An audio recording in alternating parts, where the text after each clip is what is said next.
I love color. No black and white here. And here are some of the thrifted items that are going to be included in today's makeover. This is the after.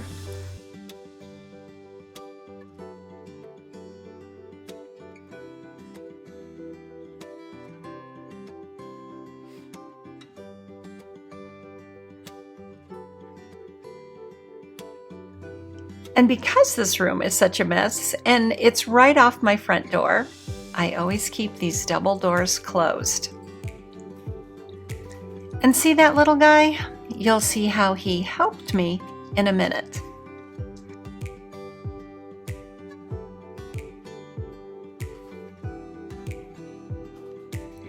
My name is Cheryl and welcome to Lifestyle of a DIYer. I started this makeover by painting the walls and I used Wise Owl 1 hour ceramic paint in the color white birch. Now I had barely started painting when I got a phone call and left the room and forgot to close the door. And this is what I came back to, completely dried to the slate floor. So in my frustration, I just completely stopped. I took a time out. It's been about 6 months and I'm ready to finish this makeover. And I finally get to say, let's get into DIY number 2. I love this transfer by Redesign with Prima, and I'm going to use it in a few different ways in a couple of makeovers. My neighbors were moving, and every once in a while I'd get up in the morning and there would be some treasures leaning against my garage door. And this was one of them, this mirror. You can see it had a little bit of damage, but it had already been repaired, but I just used wood filler to fill in the gap.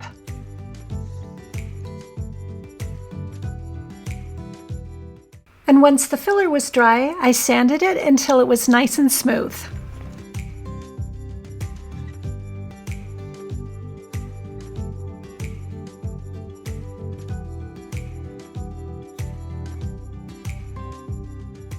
And I used Wise Owl synthetic chalk paint in the color turmeric. Or is it turmeric?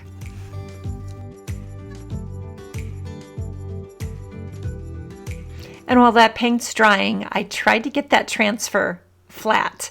If you've ever used one that comes in a tube, you know how difficult they are to use when they're all rolled up tight. Once the paint was dry, because I was using a chalk paint, I needed to seal it before I applied the transfer.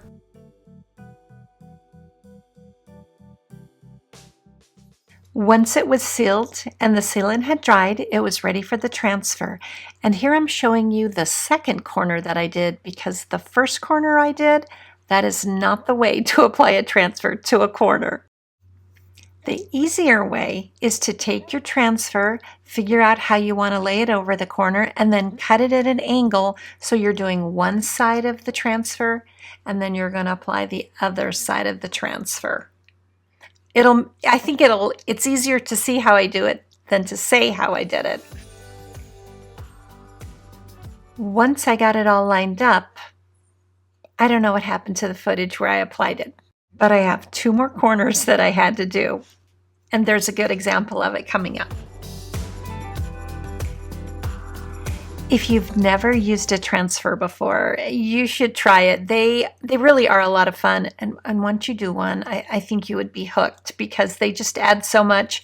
You can cut them apart and really customize anything that you're working on. One of the first videos that I did was a Transfers 101, and I will try to link that at the end.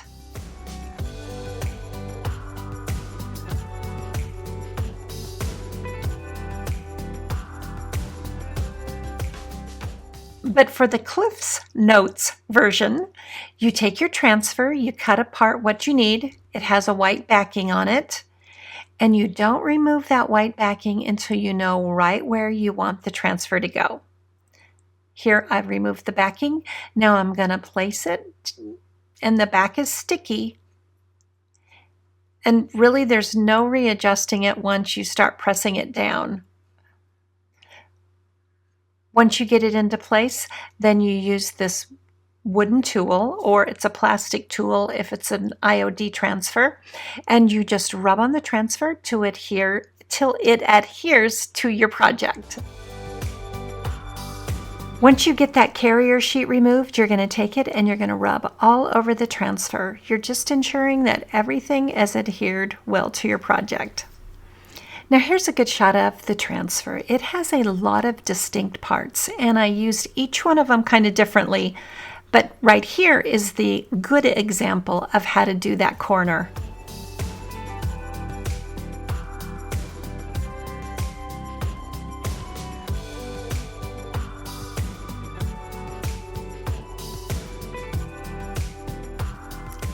Another benefit to a transfer is easy fixes.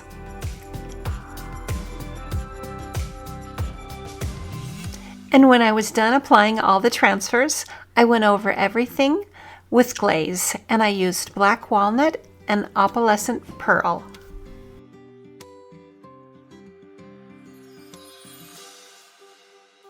The glaze brings out detail like dark wax does, and you want to make sure you have a damp cloth ready to pick up the extra glaze.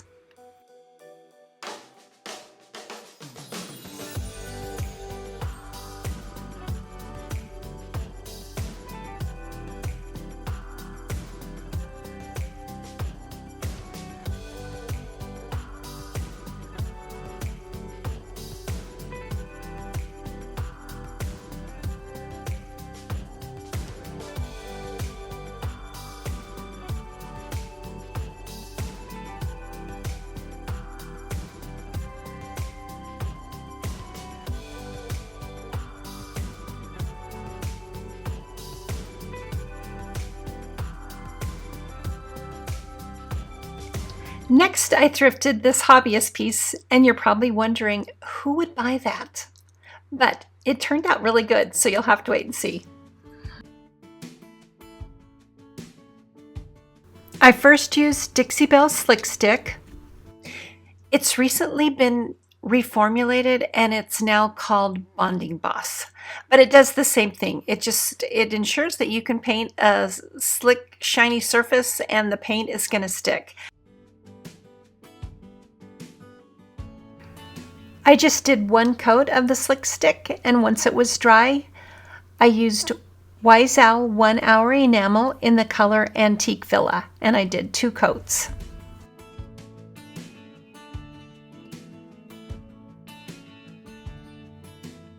I'm using that same transfer, but this time I'm just using that small strip at the top. I've already cut it out, and now I'm going to apply it.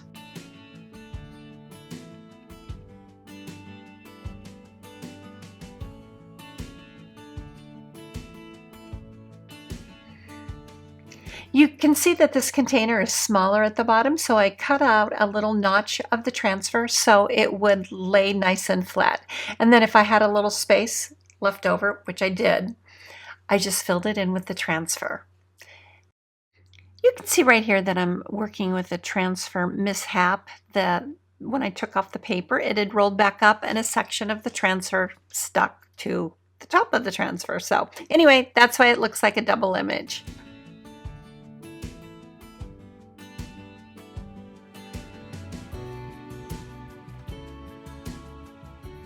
I also used part of this transfer on the mirror, so I was really running out of transfer, so that's why you can see I'm like patching some pieces together.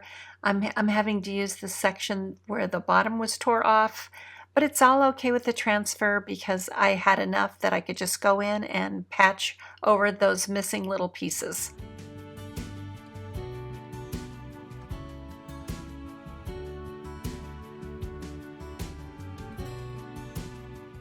And when it's all done, you can't even tell.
And Dan is just a memory.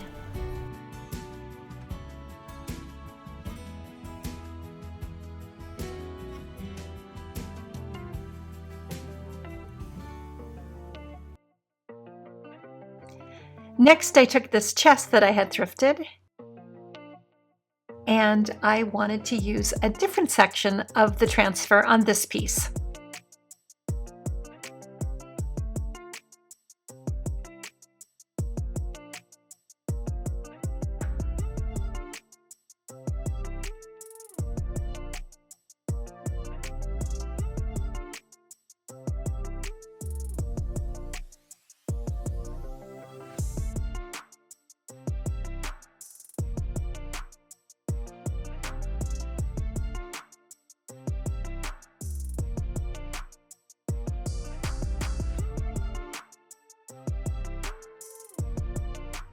I love how this transfer had so many different sections to it. Every piece looked so different.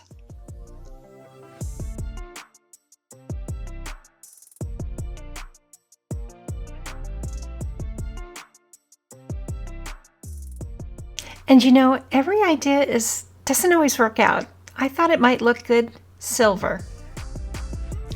But as you can tell, I switched it back to the antique villa, and I like it much better.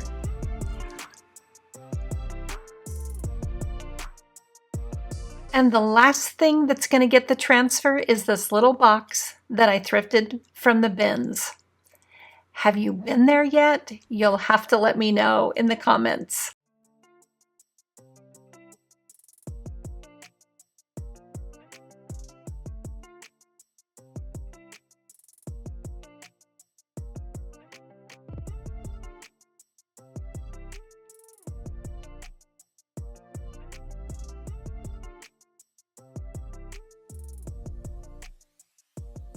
When I paint something for the first time, I like to start on the bottom. That way, when that paint dries and I flip it over and paint the top, if there's any weird drips, they're going to be on the bottom and they're not going to show as much.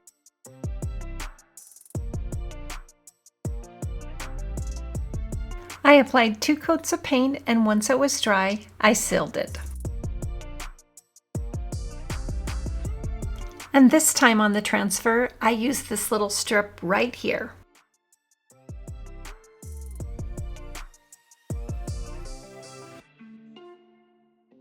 When I made this box, I thought I would put a plant inside of it or something, but my friend came over and helped me put this room back together, and she used it like a riser. I had these chairs. I had 2 of them that looked just like this, and they were given to me because when people know you DIY, they give you stuff. So I decided that I was going to paint the fabric on these 2 chairs.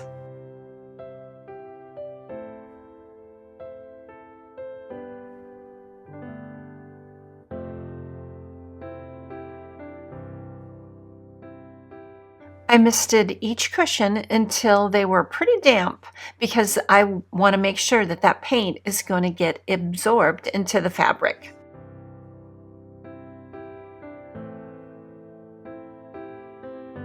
I used Wise Owl chalk synthetic paint in the color Higgins Lake.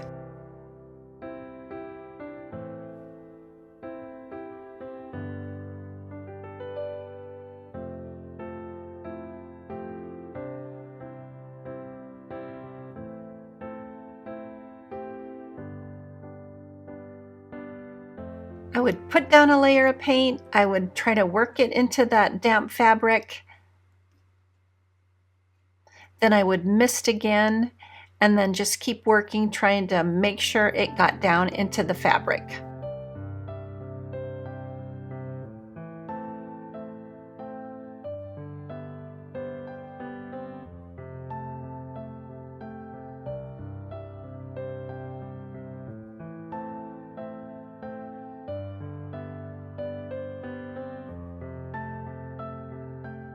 When the paint dried, it was stiff, and I didn't like the way it felt, so I took a wet sanding sponge and I went over the whole cushion. For the second coat of paint, I mixed equal parts of fabric softener and paint, and then I did the second coat.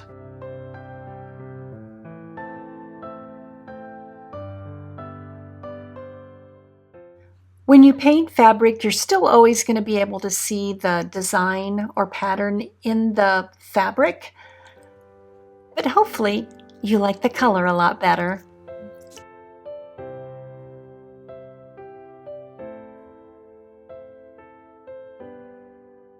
Next, I took this little table that I already owned. I've had it for years, but I wanted to lighten it up, and I wanted to use the color turmeric, but I hardly had any paint left, so I decided to prime the thing first, hoping that I'm not going to need as much paint if the paint is covering white.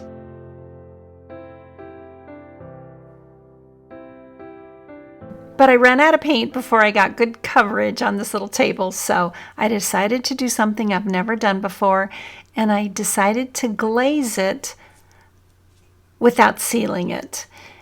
Because I knew the paint would grab the glaze, and I thought maybe it would camouflage that it was not painted well in the turmeric.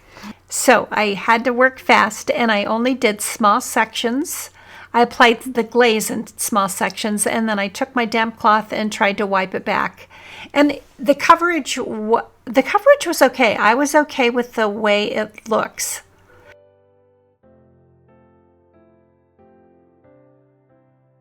Now at this point, my room is pretty much done except for this bench.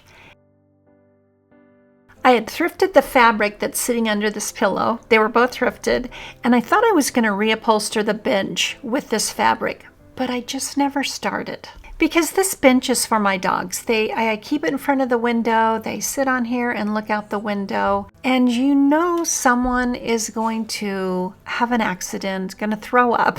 Something's going to happen on this bench, and I wanted to be able to clean it. So I decided to paint it. But I didn't really have enough orange paint, so I mixed all the orange paint that I had on hand.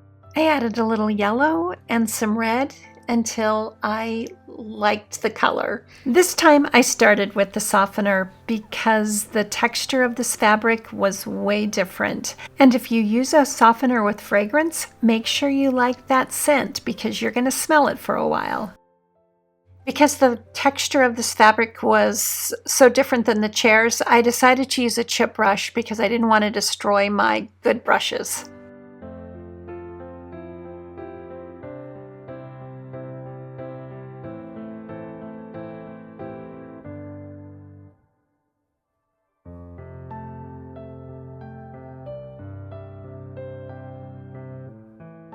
And while it was still wet, someone had to jump on the bench and leave little footprints.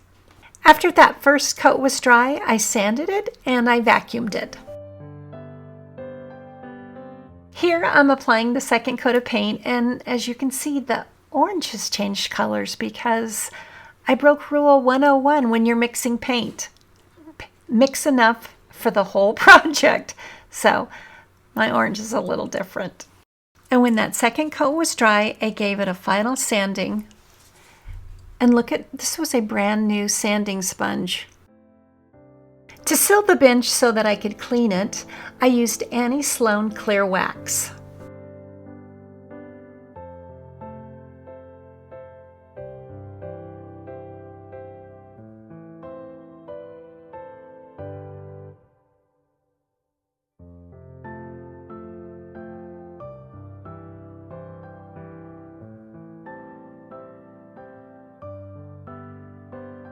The wax also helps soften the fabric, so that's why I keep rubbing it with my hands. I'm trying to feel for areas that still feel rough so I can apply more wax.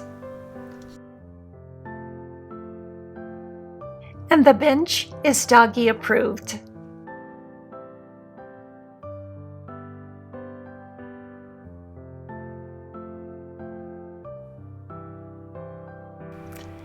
And sealing it with the wax, it's water resistant, so fingers crossed it holds up with my pups.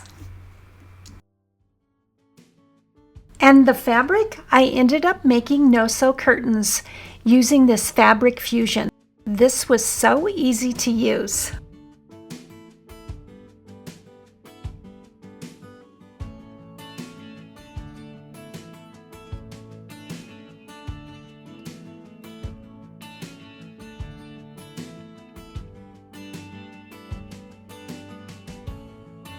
This isn't like the fusion tape that we used to use.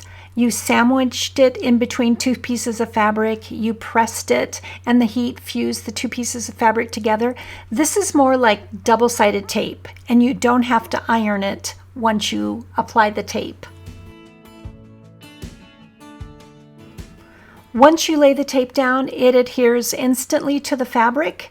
The only tricky part was removing that paper off of the top. I had a little trouble getting it off, but once I did, I just laid that fabric over the top of the tape and it was done.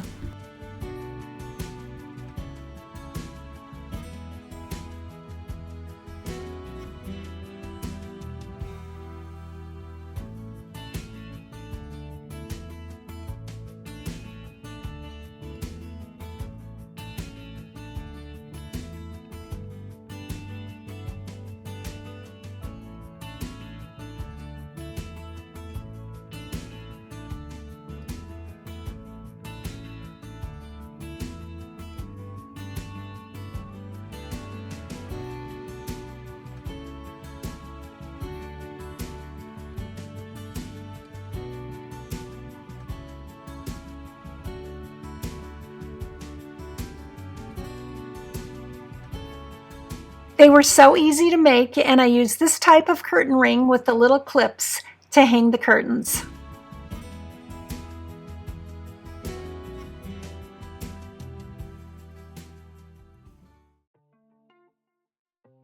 Next, I thought about doing this wall stencil over one of the walls. I used a paper plate and a paper towel for my palette because when you stencil, the most important thing is offloading the excess paint. Instead of doing an entire wall, I decided to just do the little section of wall inside the Murphy bed. And when you do a project this big, having a good stencil brush makes all the difference. And I was using a brand new set of JRV brushes, and they come in 3 different sizes, and that really helps when you're trying to get into a little tiny space or add an accent color.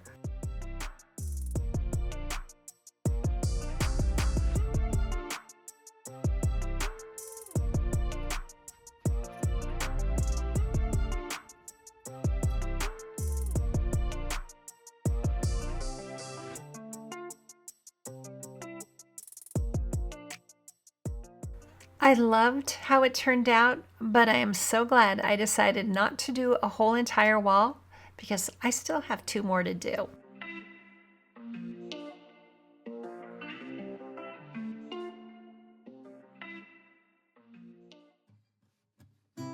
Next are all the items I painted in one of my favorite colors, black cherry.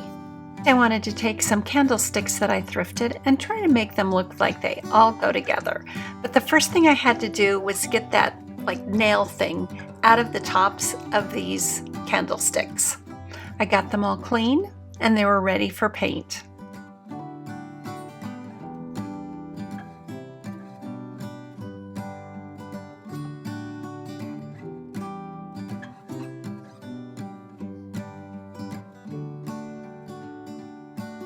And I added these wood rounds that I had purchased from Hobby Lobby to the tops of the candlesticks.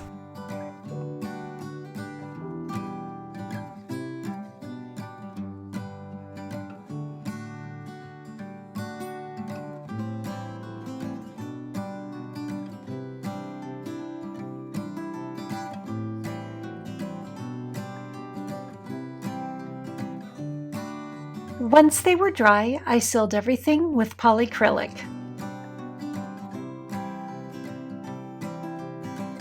And once that was dry, it was ready for glaze, and I used black walnut. To use a glaze, you just put it on like you're putting on paint, and then you take a damp cloth and wipe off the excess. Since it's already been sealed, you could go right to a dark wax instead of using a glaze. The glaze and the wax work the same way, they just make the details on the candlestick come out. But sometimes I think the dark wax just kind of gives it a dirty look, and I just really like glazes right now.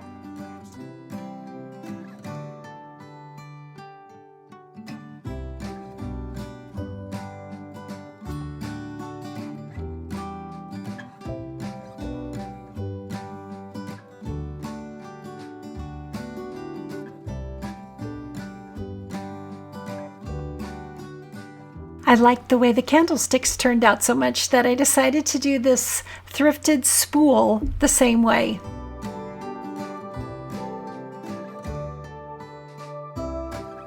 This time I used the glaze black pearl.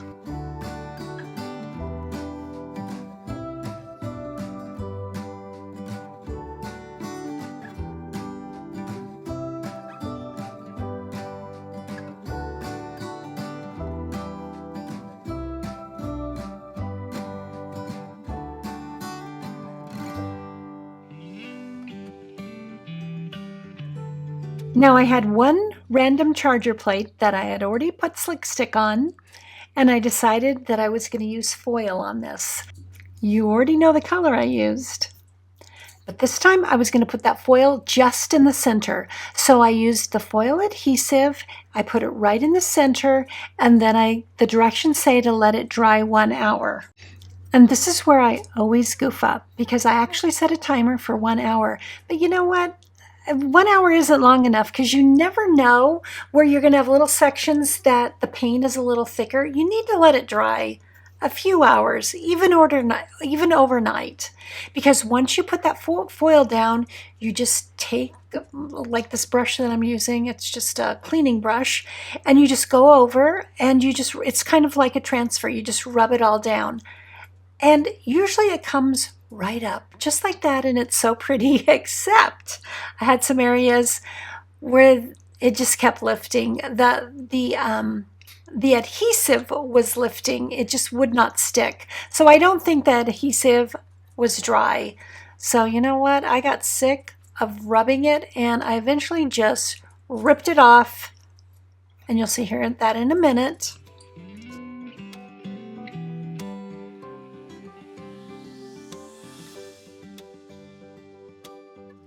So what I did is I took some adhesive on this little, well, it looks like a makeup brush, and I just put it on all the areas where the adhesive had lifted, and then I let it dry overnight. And in the morning, I didn't even try to match up the pattern. I just put the foil down over the areas that I had reapplied the adhesive. Used the scrubby brush, and it turned out fine. I sealed it with polyacrylic. And for the final touch, I used Rub and Buff in gold. I think the foil is so pretty, but I have not mastered it yet. But I will keep trying.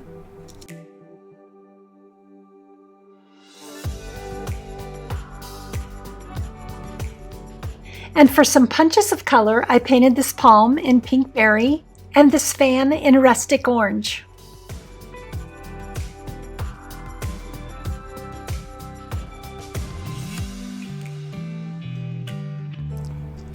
And here's how everything turned out. Now I did purchase the pink and gold pillows in the chair and the rug.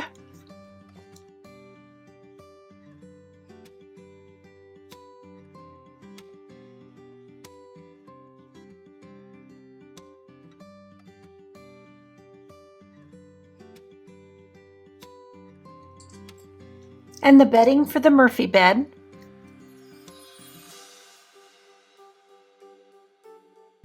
But everything else I either had or it was thrifted, so this was a very inexpensive makeover of this room. And my pups love their new bench. Thank you so much for watching. I hope you got a couple of ideas, maybe something that you would try. You'll have to let me know in the comments below. And if you like this kind of content, don't forget to subscribe. It's free. Thanks, and we'll see you next time.